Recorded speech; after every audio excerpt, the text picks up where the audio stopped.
말씀을 이해하기 위해서는 지난해 했던 제 사도행전 강의 가운데 마지막 시간 강의를 12월 2일 날 했는데요. 이 마지막 강의 내용을 선이해를 해야 오늘 본문이 좀 이해가 갈 겁니다.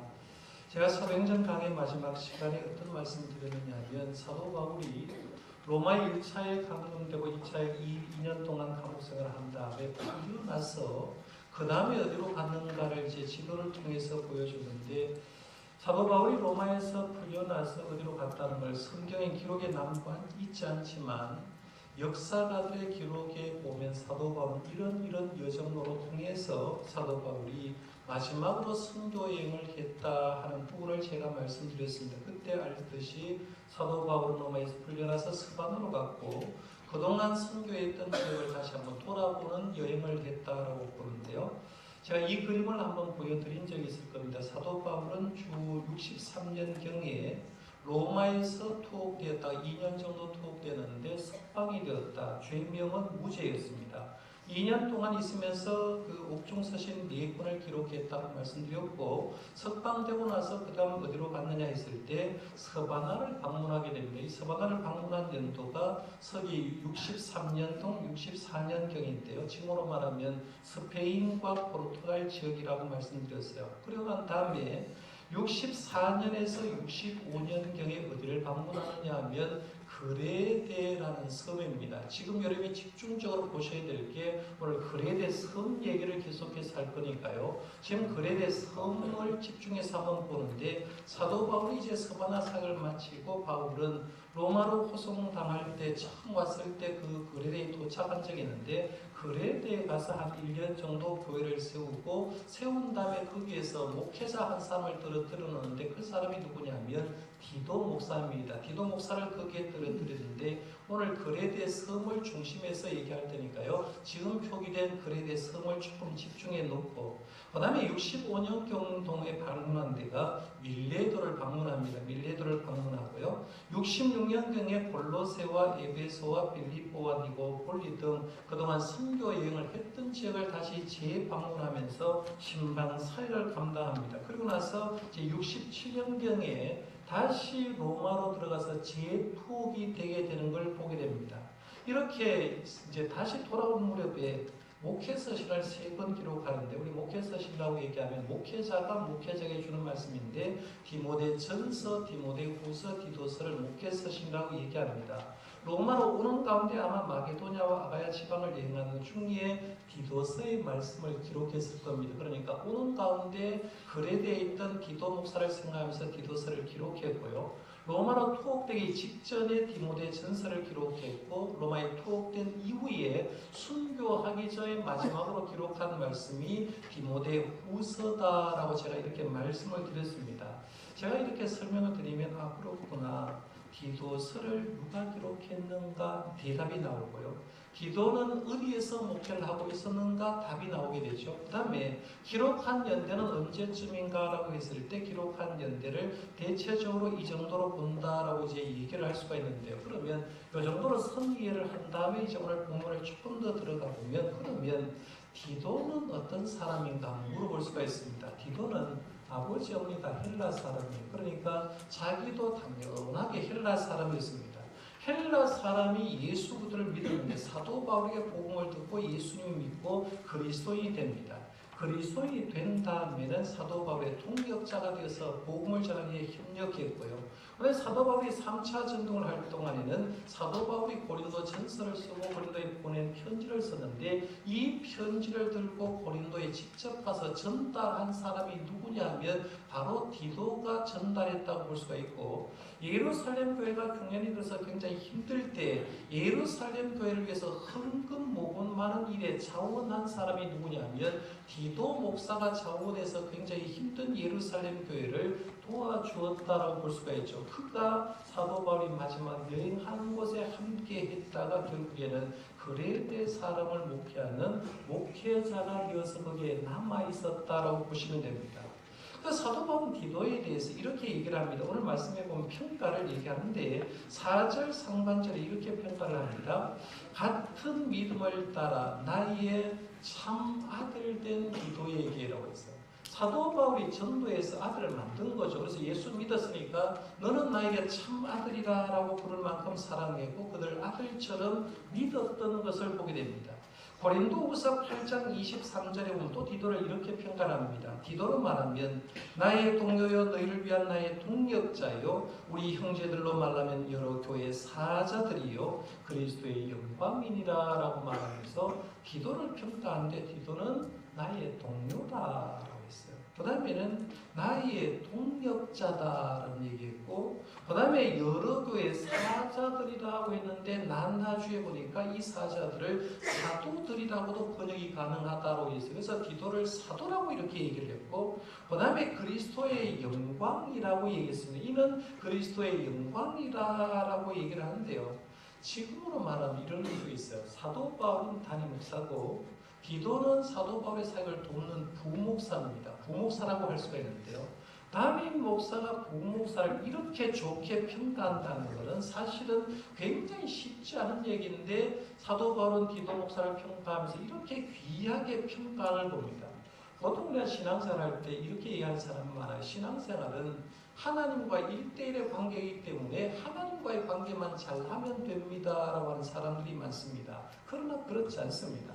하나님과는 1대1의 관계가 분명한데 내가 하나님과 1대1의 관계를 잘 하게 되면 그 관계를 잘 하는 사람을 주변의 사람이 보고 평가를 하는데 저 사람은 진짜 믿음 좋은 사람이야 하면서 평가를 하는데 그 평가가 굉장히 중요하다는 얘기입니다. 우리가 하나님을 잘 섬기면 섬기는 모습이 드러나게 되어 있습니다. 그러면 예를 들면 이런 거예요. 교회에서 담임 목사가 부교육자가 섬깁니다. 열심히 섬기는 거예요. 하나님과 1대1의 관계 속에서 잘 섬기는 교회를 섬기다가 보면 성도 입에서 나옵니다. 아, 우리 목사님 좋은 목사님. 우리 전도사님이 새로 부임했는데 우리 부목사님이 새로 부임했는데 얼마나 열심히 잘하는지 몰라. 진짜 좋은 분이야 라고 하면서 성도들의 입에서 담임 목사나 부교육자를 칭찬하는데요. 이게 교회 안에서만 있는 게 아니라 교회 밖에까지도 전달하면서 평가할 수 있다는 거예요. 그럼 반대로도 나올 수 있죠.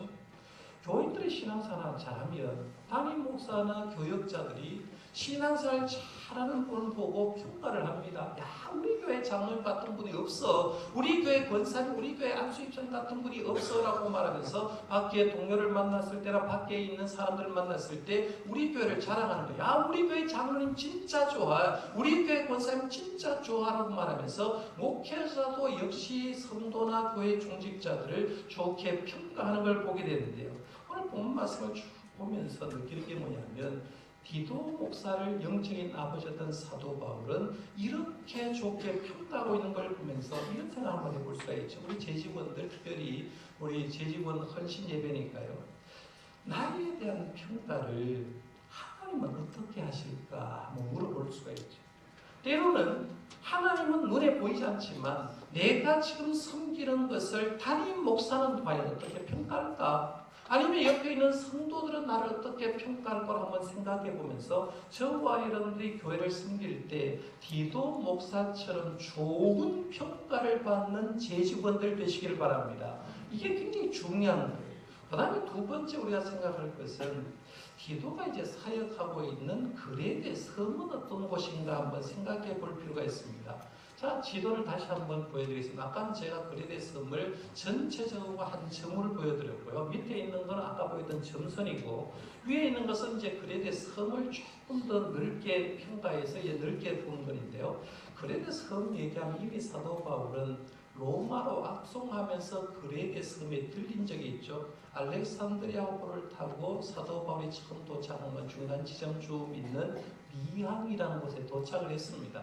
미항이라는 도착을 했는데 사도 바울은 지금 절기가 겨울에서 지금 여행을 만약 하게 되면 아무래도 생명에도 모든 것에 타격이 있을 거니까 미항에서 겨울을 나고 가자라고 로마로 가자고 했는데 당시에 백부장은 선장과 선주의 말을 더 듣고 이왕 겨울 날 거면 더 큰 항구 도시였던 베닉스로 가자라고 결정하고 사도 바울 말을 듣지 않고 미항에서 베닉스로 딱 가는 순간에 처음에는 순풍이 불었는데 유라굴로 풍랑이 나서 14일 주야를 괴롭혔던 걸 보게 되죠. 죽다 살아났어요. 그 원인이 되는 섬이 어디냐면 바로 그레데 섬이라고 볼 수 있죠. 그러니까 이미 사도 바울은 그레데 섬 미항에 가본 사람입니다.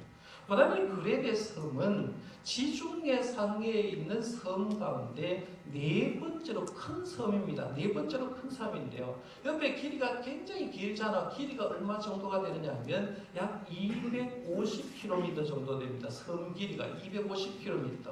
폭은 여기 보면 작은 데도 있고 좀 넓은 폭이가 있는데 작은 폭이 11km고 넓은 폭이 56km입니다. 그러니까 이 섬이 큰 섬이냐 적은 섬이냐 하면 굉장히 큰 섬이라고 볼 수가 있고, 구약 성경에 보면 이 섬 이름을 뭐라고 했느냐 하면, 우리나라도 갑돌이와 갑술이 일어나잖아요. 성경에 보면 구약에 갑돌섬이라는 말이 나와요. 갑돌섬. 이 갑돌섬이 누구냐면 이 그레데 섬을 구약 시대는 갑돌섬이었다고 이렇게 불렀다라고 얘기하는데 그 정도만 알고 있어도 되고요. 그 다음에 이 그레데를 얘기할 때 또 얘기할 수 있는 건 그레데는 섬이다라는 거예요. 굉장히 중요합니다. 여러분이 중요할지 모르지만 목회자에는 굉장히 중요한 게 뭐냐면요, 사람의 성향이 여러분 육지에 사는 사람하고요 바닷가에 사는 사람하고 섬에 사는 사람하고 성향이 다르다는 걸 아십니까? 육지에 사는 사람 그래도 차분하고 좀 온유한데 바닷가에 거센 파도를 보고 사는 사람들, 우리가 흔히 하는 말로 바닷가에 사는 사람은 거칠다는 표현을 합니다. 섬에 있는 사람이 거칠다는 표현을 하는데, 이 그레데는 섬이었기 때문에 섬에 사는 사람들은 일반 대륙에 사는 것보다 훨씬 더 거칠었을 가능성이 많다는 거죠. 그러면 그렇구나라고 생각하고 성경을 보면 그레데 사람이라는 평가를 사도 바울이 하는데, 오늘 말씀에 보면 유명한 인물을 인용해서 이렇게 얘기합니다. 1장 12절 말씀에 이제 사도 바울이 이런 얘기를 합니다. 그레데인 중에 어떤 선지자가 말하되 그레데인은 항상 거짓말쟁이이며 악한 짐승이며 배만 위하는 게으름뱅이라 하니라고 했습니다. 여러분 평가하는데 이런 평가하면 기분이 좋겠습니까? 안 좋겠습니까? 항상 거짓말하면 저 사람 악한 짐승 같아, 배만 위하는 게으름뱅이 같다라고 평가하면 기분이 안 좋겠죠. 그런데 이 평가를 누가 했느냐 하면 말씀해 보면 그레데인 중에 어떤 선지자가 있어. 어떤 선지자.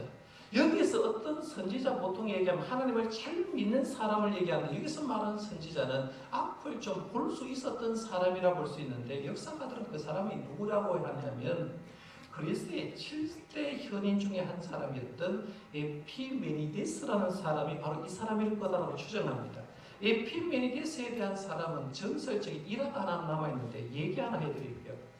이 에피메니데스가 어릴 때 아버지가 심부름을 시켰는데 양을 한 마리 잃어버렸어요. 그래서 양을 찾으러 쭉 갔는데 양을 찾으러 가다가 보니까 어떤 동굴이 있어 동굴 속에 들어간 것 같습니다. 날씨가 더웠는지 모르지만 동굴에 딱 들어가서 잠을 자게 됐어요.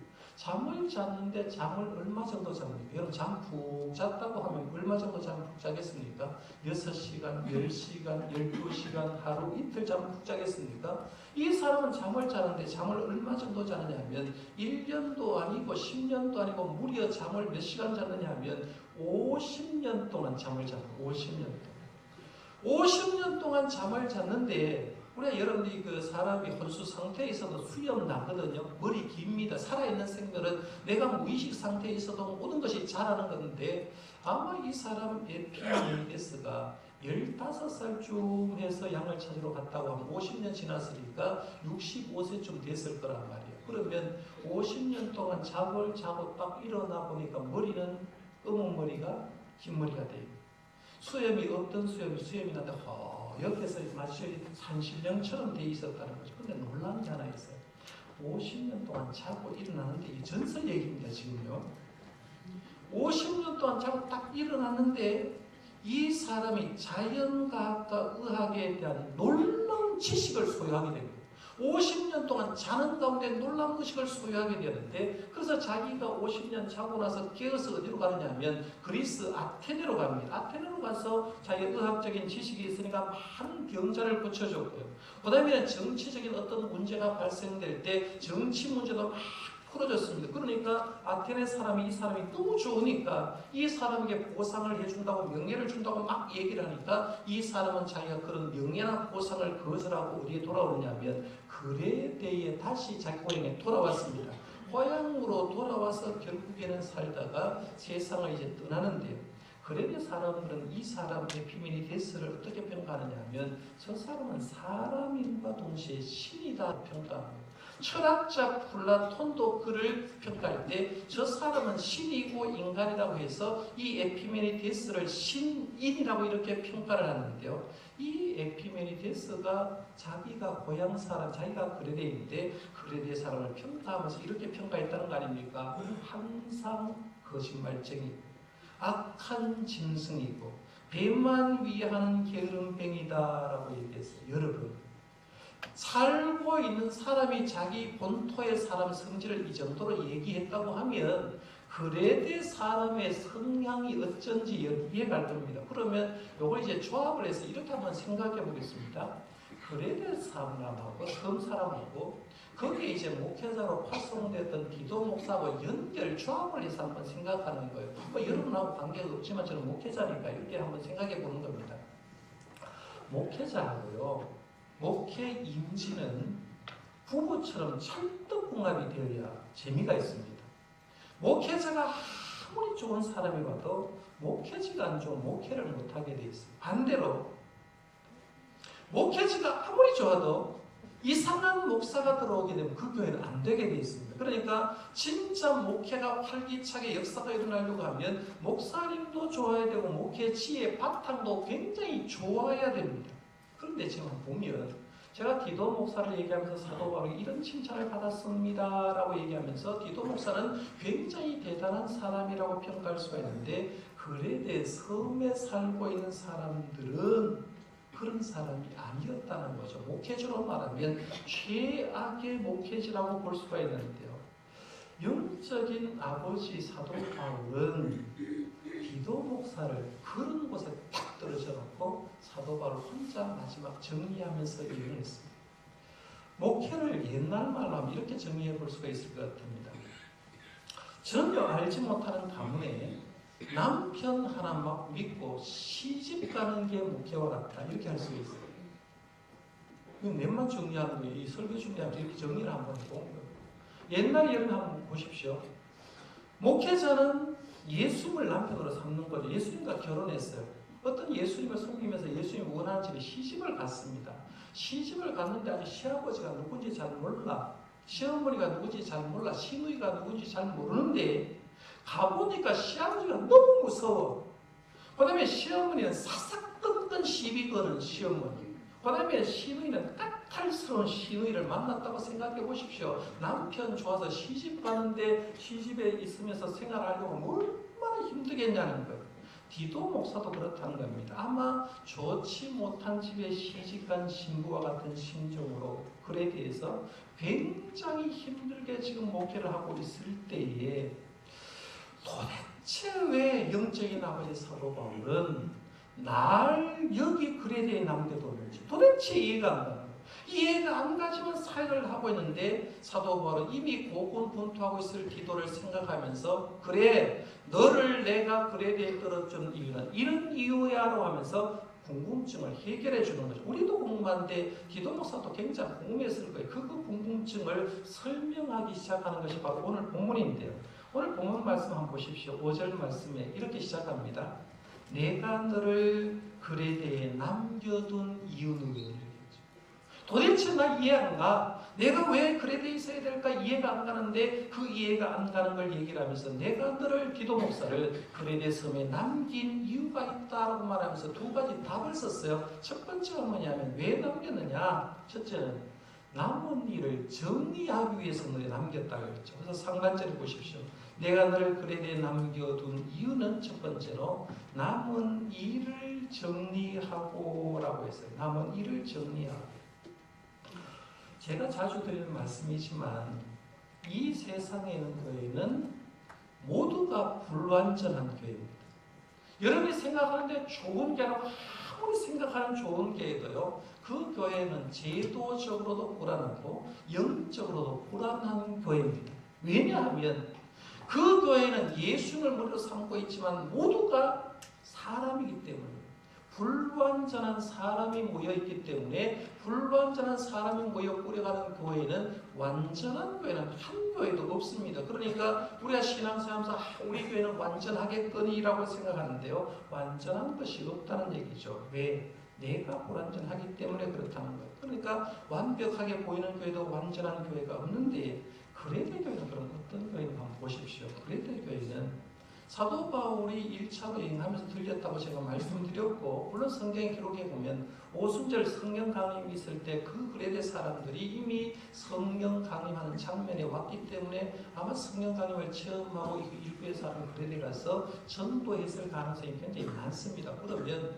사도 바울이 전도를 했거나 자생적으로 교회를 섬겼거나, 중요한 건 아직도 교회의 연력은 얼마 되지 않았을 거라는 거죠. 그레데 교회는 불완전한 교회임에 틀림이 없다는 거예요.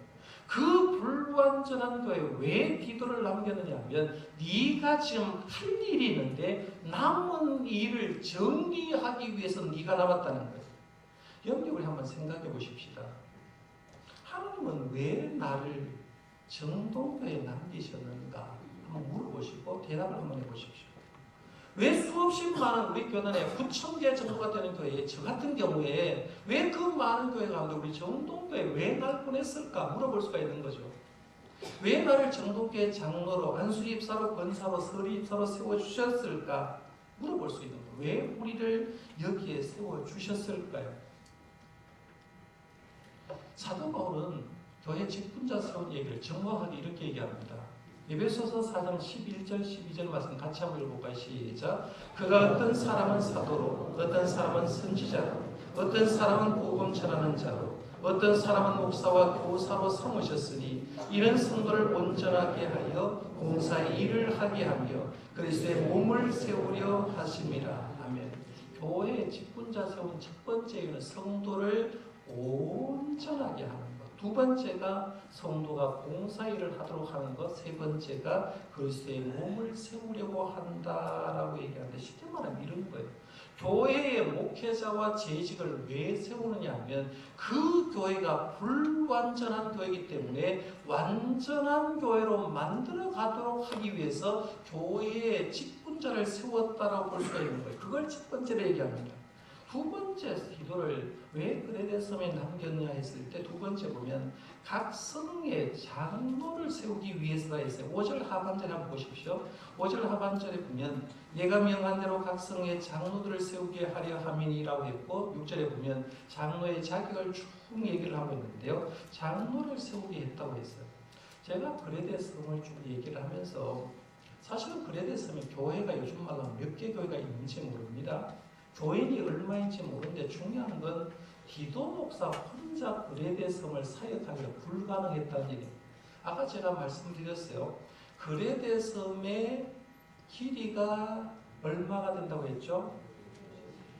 이전 것은 지나갔습니까? 이쪽에 대답해요. 몇 킬로요? 250km. 폭이 11에서 56km 정도가 된다고 말씀드렸어요. 한국으로 말하면 이런 거예요. 부산에서 대전까지 거리가 259km 정도가 나옵니다. 그러면 디도 목사가 지금 파송돼서 목회자로 하고 있는 그레데 섬 TV가 부산에서 대전까지의 거리를 목회하러 가니까 디도 목사 혼자 가능하냐 말이에요. 불가능하다는 얘기예요. 불가능하니까 그 넓은 지역을 사역하기 위해서 각 성마다 장로들을 세워서 그 장로들을 통해서 일하는 거죠. 그래서 각 성마다 장로를 세우기 위해서 내가 너를 남겨두었다라고 얘기합니다. 그럼 장로님들을 왜 세워야 되냐 했을 때, 장로를 세워야 되는 이유는 초대교회에 거짓 교사들이 들어왔어요.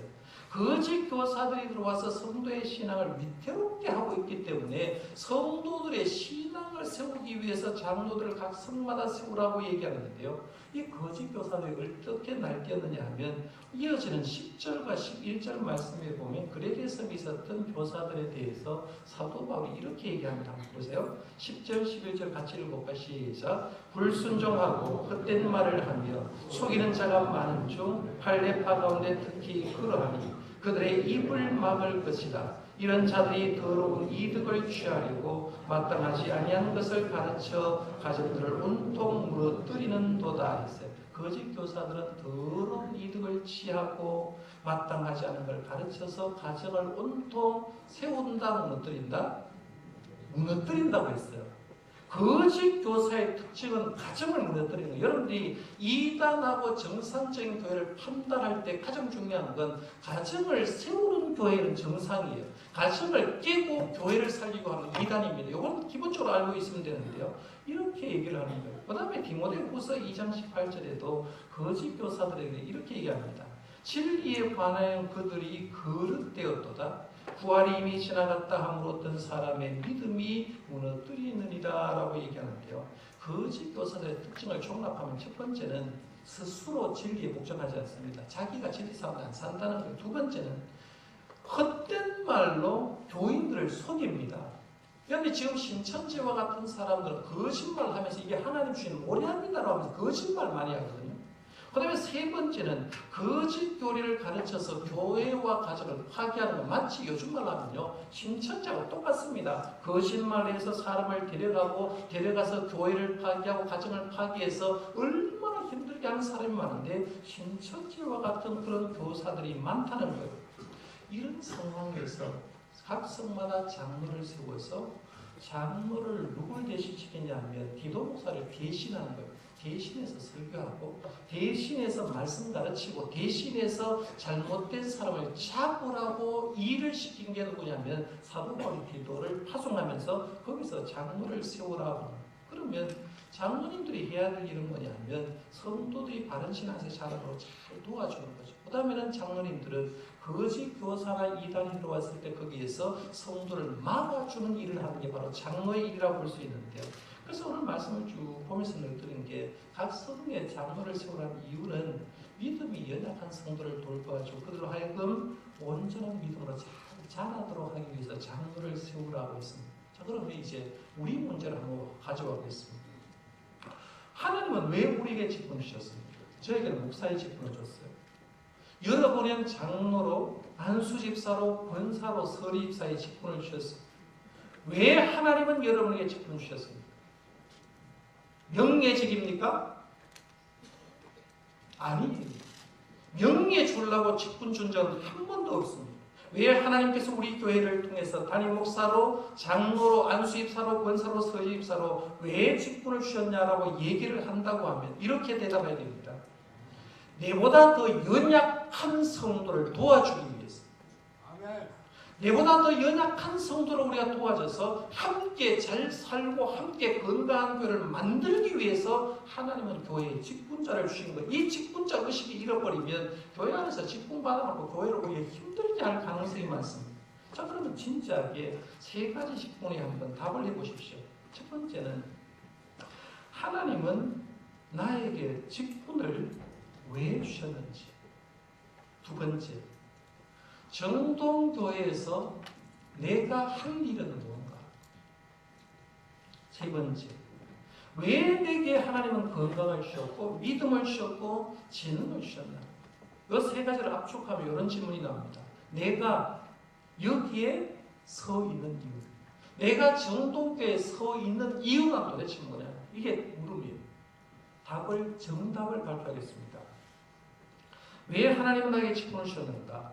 왜 정동교회에 내가 할 일은 뭔가? 내가 건강을 주셨고 믿음을 주고 재능을 주신 이유가 뭔가? 답은 첫째로 교회를 온전하게 하기 위해서입니다. 교회를 온전하게 하기 위해서. 두 번째, 연약한 자를 돕기 위해서입니다.